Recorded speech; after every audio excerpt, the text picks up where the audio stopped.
97.3 ESPN presents The Sports Bash with Mike Gill. It's time for Football at 4 with 97.3 ESPN.com's Andrew DiCecco. Powered by the Inside the Birds podcast. You know, we recognize the ability of the roster that's put together right now. And I think we have the ability to do something really special with this group, but it's going to take a lot of hard work. Now, live from inside the Matt Black Kia Studios, it's Football at 4. All right, Football at 4, powered by the Inside the Birds podcast and brought to you by PlaySugarHouse.com. Sign up now. They'll match your first deposit up to $250.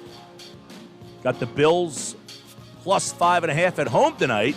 Over under 55 on that one. And then, of course, the Cowboys and Cardinals will have both games for you here on 97.3 ESPN. 5:30, we'll pick up the Chiefs and Bills, and then we'll take you out to Dallas for the Cowboys and the Cards. Let's get reaction from Andrew DiCecco, Football at 4, on that Eagles loss yesterday. Encouraging, discouraging. How do we feel after that one? Send us your text, 609-403-0973. And Andrew, let's get an overview right off the bat here. I mean, it's an ugly first half. They don't seem like they have any inspiration, and then somehow they're within a 2-point conversion to sending that game potentially to overtime. So do we watch that game and feel better about this team, or do we feel like, man, that's a bad football team?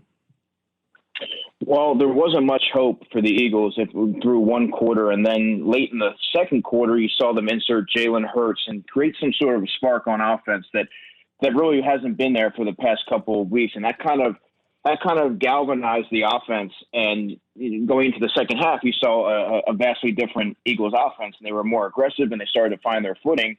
And it was just an absolutely gallant effort from Carson Wentz, who, you want to talk about a tough player, just hanging in there, taking hit after hit. I believe he was hit 16 times. Just keep coming after it and hanging in the pocket and throwing the football, knowing he was going to get hit and put on his back. He was working with a makeshift offensive line. He really just found a way to make it happen, and the team resembled the teams of the past couple of seasons where they banded together and they tried to find a way to fight till the very end. And they took a perennial AFC Titan to the brink. So that was definitely encouraging to see. Okay, I'm going to get your thoughts on Wentz then, because if you just go off the numbers were not good. He was 50%, 21 of 40, 213, no picks today or yesterday. He did throw the 2 touchdowns. I mean, it was a gritty, gutty performance, but overall, was it 21 of 40? If I just showed you that, you would say 50%, not good. So what did you think of Wentz's game? Well, yeah, sure. If you go by the box score, he had a very, subpar game. But when you look at the game and you take into account all the different variables that he was up against, and the patchwork offensive line, and just the lack of weaponry that he had to work with, and a lot of quarterbacks would not have finished that game. I can tell you that right now. Carson Wentz hung in there, took hit after hit, like I was saying, and got a lot of different weapons involved. He went back to John Hightower late in the game, got the 50-yard bomb. He's starting to establish a rapport with a lot of his younger weapons, which is, Travis Fulgham. Him and Travis Fulgham have connected for, I believe, 16 receptions over the past 2 weeks. I mean, it's encouraging to see from Carson, and that's the sign of a good quarterback and a tremendous leader, someone who's going to elevate the play of those around him. And, when the game really was hanging in the balance there in the end, that's when Carson really came to play. And, they fell within, 2 points of taking that game in overtime. I like that you brought up Hightower. Last week, I mentioned to you the not getting out of bounds and then missing the play at the back of the end zone for a touchdown. In this game, you're talking 3rd and 22. I just thought that was such a key play. Whether they score or not, it could flip the field and then give the Ravens such a longer distance because they instantly scored right from there. So, I look at that play and I think he does consistently get open, and I know you are limited, so he's going to be out there. But those are the type of plays that he has to make. I know he made up for it and made one later in the game, but that first one on 3rd and 22, as soon as that happened, I almost felt like that was so damaging to the rest of the game.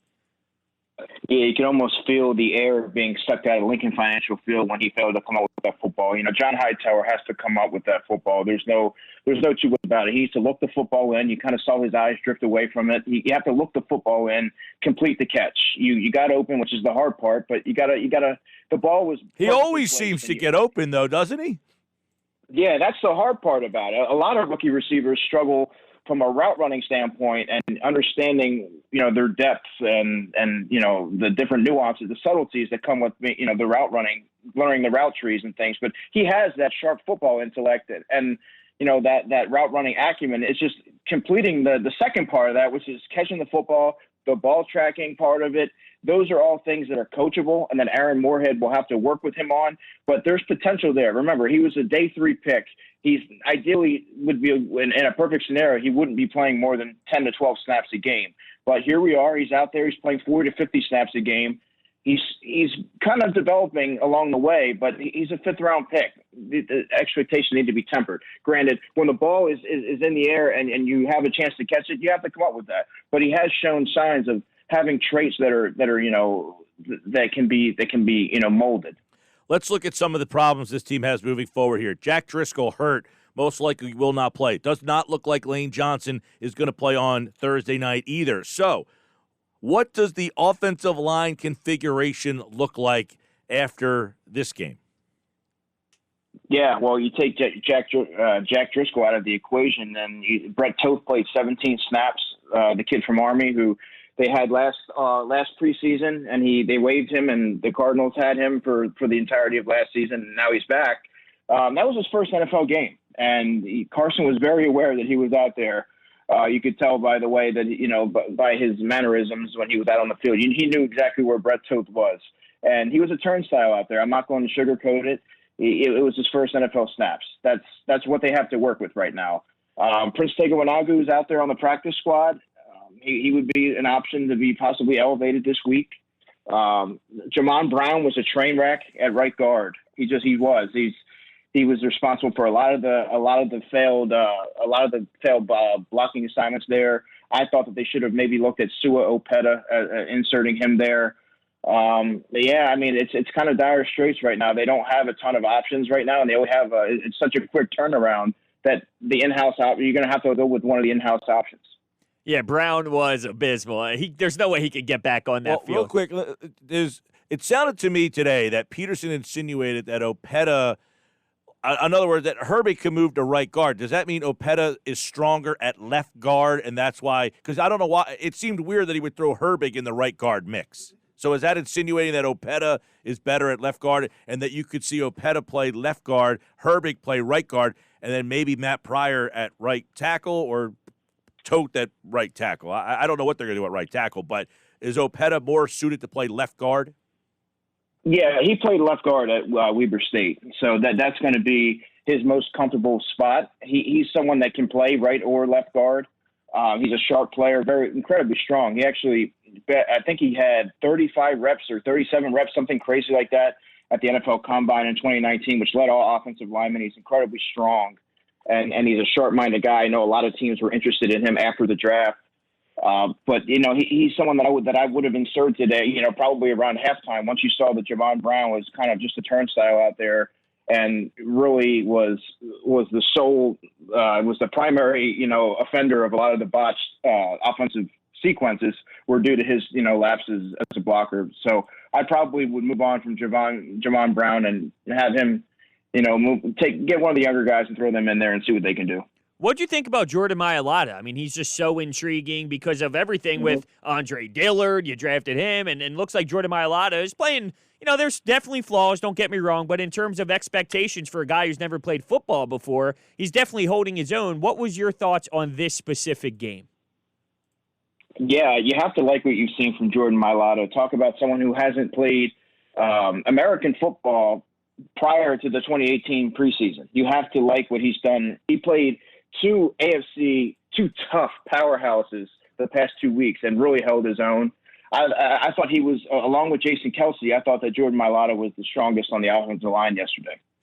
Talking with Andrew DiCecco, Football at 4 here on the Sports Bash. A couple other things injury-wise. This injury news just came out from the Eagles. Zach Ertz, he is not going to play. Miles Sanders is also not going to play. It seems that you're going to get Deshaun Jackson back out there, and there are some reports that Dallas Goedert could be ready to go. But losing Ertz and losing Sanders, what do they do in that situation? Well, when you look at Miles Sanders, he's probably going to be on the shelf for a couple weeks if I read the report correctly. You have Boston Scott, you have Corey Clement, and you have Jason Huntley, who they, of course, acquired off waivers from the Detroit Lions prior to the start of the season, but he hasn't really factored in on offense at all. He's touted as a kick returner, has a little bit of explosive ability. Maybe you'll see him a little bit. The options aren't very enticing, to be honest. Boston Scott is not the player that the Eagles saw in this last December, the player that kind of helped ignite that offense at the end of last season. He really has struggled to make an impact on offense. He hasn't even gotten a lot of opportunities, but when he has gotten his opportunities, he doesn't have the same burst, the same vision, that one-cut runner that is able to make things happen. They haven't used him in the passing game. They've really just went to Miles. They haven't used Corey Clement at all as well, and I think that has a lot to do with what they've seen or haven't seen from them when they have been given their opportunities. That's what they have right now. Perhaps you might see, I don't know, an Adrian Killens, maybe an Elijah Holyfield get called up. I mean, like I said, the options are very limited and such a quick turnaround that these are the weapons that they're going to have. That's what the backfield is going to look like on Thursday. As far as Zach Ertz goes, that's something that obviously that's a month-long injury that he's going to have. Having Dallas Goedert coming back certainly softens the blow there. They do have Richard Rodgers, who's a veteran. He made a couple catches yesterday. He's a good blocker. And then Jason Kroom, he was in for one snap yesterday and had one snap, one touchdown. He's another veteran that's played in the NFL for a little while. So you do have a little bit of options there. I'd be more concerned at the running back position. I'm not saying play this individual specifically at running back, but just based off of the lack of weapons, does that mean we might see more of this Jalen Hurts package? Well, the one thing that I wrote about after the game is you got to see the Ravens, who are such an aggressive, and they always have that attack mindset. They looked a little tentative when they saw Jalen Hurts out there because there's not a lot of tape out there. And when you have an athlete like that, they can do he can do some RPO stuff. He can do some zone read from the quarterback position. He can play. He's shown that he can catch the football. All of a sudden, teams are, they have to account for a player like that. They're on their heels. I don't know that you necessarily use him as a running back, but I do think that there has to be a place where you can bring him on there for a half dozen snaps a game to really add another layer to the offense. Obviously, it's an absence of explosive playmakers, so you have to find the Eagles. It would behoove the Eagles to find a role for Jalen Hurts, because even if you're not going to use him, even if he's out there as a decoy, he keeps the defense guessing, keeps them on their toes. Yeah, I want to, and I think that the next interesting conundrum that comes up is what happens. You're going to get D-Jack back. Let's say Rieger comes back, Alshon's back, Ertz, Goddard, they're all back. What does that mean for Fulgham's role? Because, again, yesterday he has 10 targets, 75 yards. He's averaging over 11 targets per game, over 110 yards per game in his 2 starts. So is there going to be a big enough role how do you incorporate all these guys back if and when everybody's healthy? Well, Deshaun and Alshon shouldn't impact Fulgham's role at all. The NFL is a results-based business. Fulgham's been out there. He's been producing. The other guys have been on the shelf for quite some time. You can play the guys that deserve to be out there. Those are the guys that should get the significant portion of the snap allocations, and that's the way that I view that. Those other guys need to earn their snaps. They need to earn their way back onto the field. These guys have been out there. And they kind of delivered. Carson seems to have a little bit of a rapport now with some of these younger players, and he seems to play better for some reason with a lot of these younger players. There's no ego there. They're trying to make an impact in the NFL. It brings some energy and some juice to the offense. And I think those other guys, they're really going to have to earn their roles all over again. I'm very interested to see what ends up happening in that stuff, because I agree with you. I think Fulgham has earned more playing time when this offense is healthy. He has earned the opportunity to have a role in this offense. I'm just interested to see who ends up not having a role. I mean, whether that's Alshon. If I had to guess, I would say maybe a Quez Watkins. Yeah, he hasn't really done. He's been active the past couple of weeks, but he hasn't had. They haven't trotted him out there and thrown him the football or anything like that. There's not a lot of tape on there on him. Not sure that he would be scooped up off the waiver wire like maybe a J.J. Arcega-Whiteside would, just based on his second-round pedigree. You mean in terms of finding a roster spot? I'm talking more about having a role on the offense. Like maybe it's John Hightower. Who gets well? That's the problem. Like probably I see Hightower losing his when Jeffrey is Fulgham running Jeffrey's plays right now, and then when Jeffrey's back, does Jeffrey just automatically get those snaps back, and Jackson gets his role back, and you're saying, okay, what's the role for Fulgham? Because he's not a slot guy, right? No, I mean he can move around. He did move around a little bit yesterday, but ideally he's going to be that X receiver. Doug Pederson's a smart guy. You see the formula that's working. You have a couple of these veterans that you have. It doesn't matter how much money you have invested in these two veterans that have been. They've been, let's face it, they've been sidelined more than they've been on the field over the past couple of seasons. Let the players that have really been producing for the football team that are rising to the occasion and helping your quarterback. Those are the guys that deserve to be out there on Sunday, and that's ultimately what I think will happen. Yeah, it'll be interesting because Jackson's supposed to be back this week. That was the report, and it sounds like Goddard could possibly play. So you have Jackson on one side, Fulgham on the other. I guess Ward stays in the slot there. And I'm interested to see what happens when Rieger's back. Where does he end up going? And obviously, does Ward kind of lose his role in the offense? And then when Ertz and Goddard are back, that means there's a lot of 12 personnel. That's typically means only 2 wide receivers are on the field. So, look, that's a good problem to have, all these different weapons out there. I'd love to see it. Let me ask you this. You said Wentz seems to thrive with some of these younger guys. Then he's going to have to reincorporate all these other guys back into the offense. Is that going to cause Wentz some regression? I think that you try to maybe overcorrect some things, and you try to force some of these guys into the offense. And a lot of the times you got to see that last season when you feel like, okay, Alshon's out there, okay, Deshaun's out there. Let me chuck it deep. Let me get him. Let me try and get Alshon his catches, his targets. But you have these younger guys where they just want to go out there. They want to go out there and they want to make plays, and they want to entrench themselves into a roster spot. They want to prove that they belong in the NFL, and they're going out there and they're giving 110%. They're not taking plays off. There's no egos involved, and they're rallying around Carson Wentz. A lot of these guys look up to Carson Wentz and they want to make plays for him, and they want to stick around for a while. And I think that sometimes when you incorporate some of these veterans in there, if you're Carson, you feel like you almost have to give these guys their targets. And I don't necessarily think that those guys deserve those targets over the ones that have been out there producing. Is it weird, though, that Carson Wentz seems to thrive when it's backyard football? Like, when it seems structured and when it seems like it's supposed to be normal, that's when he doesn't play his best football. And then when it's like, Carson, just do whatever. That's when he's rolling out to the right, throwing off of his back foot. Fulgham goes and gets it. I don't know how to view that. Is that a positive? Is that a negative? It just seems odd that the best time for Carson Wentz is when it's all scramble mode and just do whatever you want to do compared to like a structured offense.